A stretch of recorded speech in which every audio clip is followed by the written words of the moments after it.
It's been gutted to anything worthwhile. You'll see when you come through the hole in the back cut out, they've already pulled the engine out of it. And those boards are separating it. What's the guy doing with his mouth open? He's just trying He's to doing cool what's down? called ventilating. Okay. Okay, when an alligator's been sitting up for a long time, what happens is that teeth coming up, the way they ingest food is it has to rot in their stomach to be able to ingest it. From that rotting, there's gases that are being produced. So they'll open up their mouth, allow their throat to open for those gases to escape. So it's like a reverse fart. Yeah, basically. Like bourbon for That's hours. a good way of looking at it. Okay. I like that. I'm going to use that one. Okay, you can have it. And you can see these are all still juveniles. I mean, you got Yeah, pretty they're prevalent stripes going down their tail. As they get older, those stripes fade out. They become more of a dark green, almost a black in coloration. Is that them ticking over there? Oh, something just jumped out of the water. I didn't see. I hear something ticking. I thought that was It's the boat rat. Oh, no, something flipped in the water just there. What's the largest alligator you've seen? 17 feet. Wow.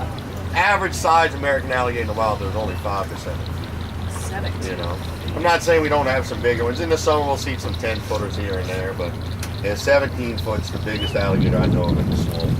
And it's not that alligator's length that impresses me. It's his width. He's 6 foot 1 inches wide and as wide as 4. Wow. Yeah, he's absolutely crazy. He's probably about 130 years old. Wow. I mean, with the hunting season on them now, nobody's going to waste their time killing a small alligator. Again, because your license and everything usually costs you more than what you're going to get selling. So they're going to go for anything 10 foot and over. Some of you are going to get at least $50 for, not 20. You know. What is that sound? I know, I hear ticking. I hear the boat rattling. Yeah, There's it's a like a little little- bug out there. I hear some crickets over there. Crickets? Okay. No, not the alligator. See, did you see something flittering? Some kind of little glass or something. Yeah. Yeah. Ah.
Via this.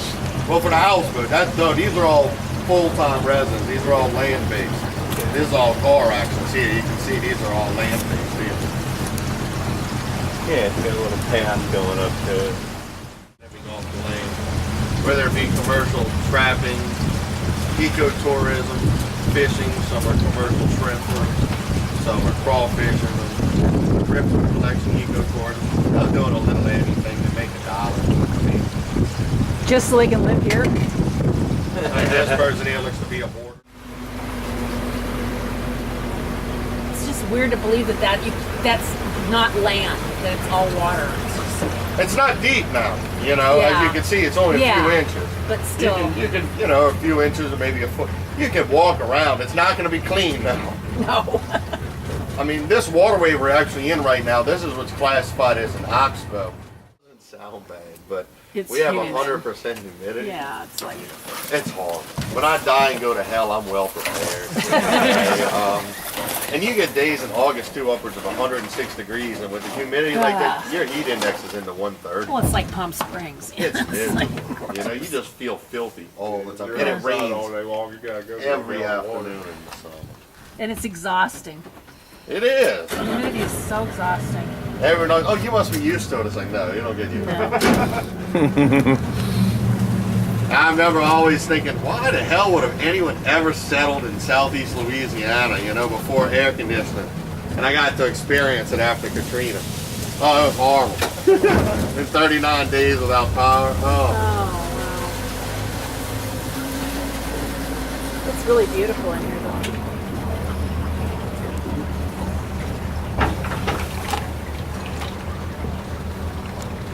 Did you actually stay in town when you finished?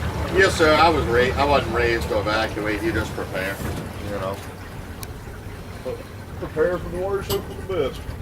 Stock up on fuel, and food, and alcohol, and, you know.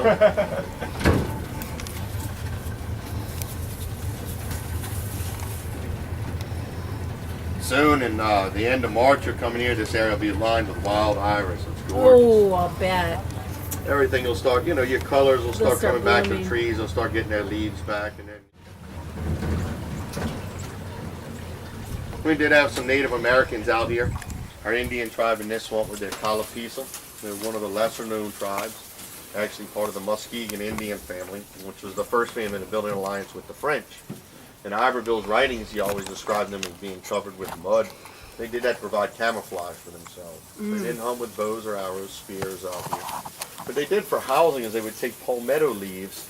I know we've seen some. I've seen several on tour. I don't see any around me now. I'm thinking of it's a green fan-looking plant. And they would satch those leaves together. Then they'd apply a thick layer of mud, another layer of palmetto's mud, over and over and over again. Form like insulation. Keep it a little damper and cooler inside. I've never been able to find any information on what happened to our tribe out here because we don't have any Native Americans left in this area.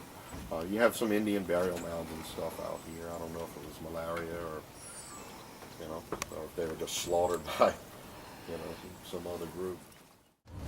What about Deliverance? My Was that friend's filmed? dad's house where they put the boat in the swimming pool and stuff. Deliverance? No. I think that was filmed in like Virginia.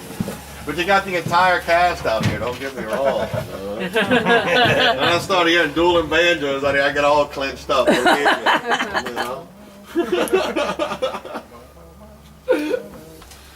If y'all notice the gray fungus hanging off the branch of all the trees, most of y'all seem to be pretty familiar with it. It's Spanish moss. And there's all kinds of different misconceptions about the stuff. A lot of folks think if you get too much moss hanging on the branches of the tree, it'll kill the tree. That's not true. Granted, you'll see it living hanging on and off the branches, but it derives not one nutrient from its host. It's not what you would classify as a parasite, but an epiphyte. It's an air plant, a windblown organism.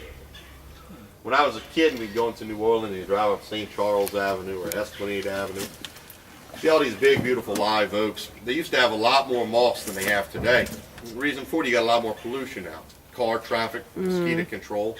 The moss will drink all of that up like a sponge, which in turn speeds up the degeneration. Now the early settlers, they actually used to use hair stuff furniture. It's actually Spanish moss. They say it takes about 60 pounds of moss to produce about 15 pounds of horsehair, sufficient for use. It's very labor intensive. These days, I guess for those you'd see it used in, I guess, are floral arrangements, or apparently they're selling it as tourist souvenirs. But it looks neat. I think that's what gives everyone that eerie feeling when they show swamps in low light on TV and in the movies. Yeah. It's always this olive drab gray, if you're wondering. It's never a lush green, though a lot of people don't know it, and they live around their entire life. It will bloom flowers. Oh, really? How Little pretty. red, minuscule flowers. You almost need a magnifying glass to see it. The Indians named it too. They said it resembled the beards of the Spaniards when they arrived. And the Indians have all kinds of stories why it's here. My favorite story is there's a story of an Indian prince and an Indian princess. And the princess died at an early age. Well, what the prince did is he buried her body at the base of a tree along the bayou. And he cut off a lock of her hair. Well, he hung it on the tree, and over time that hair became gray. Then the wind carried it from tree to tree to tree. Oh, how cool. That's a great So story. they say from that day forward, the tree is wet. I don't know if that's why it's here, but I like the story. Okay, you're a true romantic.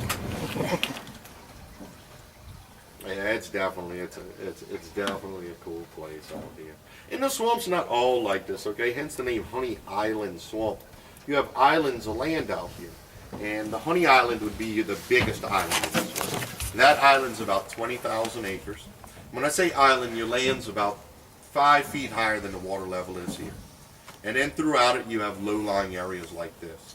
And on those islands, we have rabbits, possums, armadillos, raccoons, squirrels, red foxes, bobcats, coyotes, feral hogs, white-tailed deer, black bear.